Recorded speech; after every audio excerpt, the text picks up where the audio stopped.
South Korea and African nations have long enjoyed diplomatic and economic exchanges, and according to President Yoon and the participating African leaders, this first Korea-Africa summit marks a new chapter.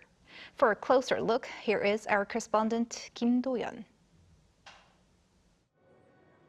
At the first Korea-Africa summit, with 48 African nations represented in South Korea, President Yoon opened what he called a new chapter of friendship, saying that this summit confirms African nations as critical partners of South Korea, while noting that the two sides have been there for each other during tough times.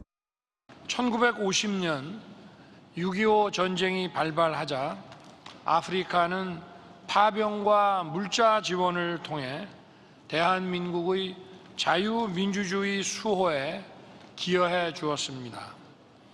1950년대부터 70년대까지 많은 아프리카 국가들이 차례로 독립을 이룩하면서 우리와의 수교는 더 활발히 이루어졌습니다.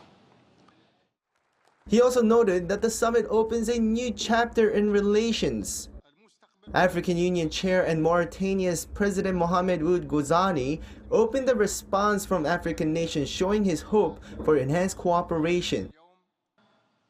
I believe that the very reason African nations are attending this summit is because African countries are expressing their steadfast trust and gratitude towards South Korea. Rwandan President Paul Kagame said, quote, "South Korea is a global pivotal state.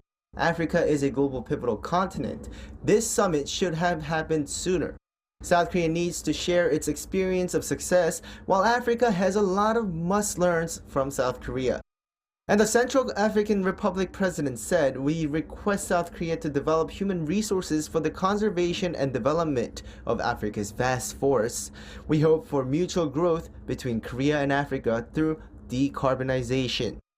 This two-day event was held just outside of Seoul in Goyang, Gyeonggi-do Province at Kintex, the largest exhibition facility in South Korea.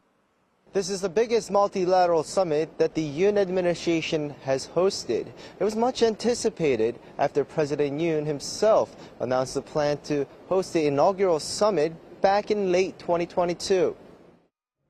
With the number of participants, just the welcoming and greeting of all leaders took more than an hour in the morning. Covering the summit were reporters from all around the world, with different languages being heard at the media center to show the diversity this summit comes with. Following the morning session, the leaders gathered for a photo shoot, lunch, closing ceremony, and the joint press conference. Kim Do-yeon, Arirang News.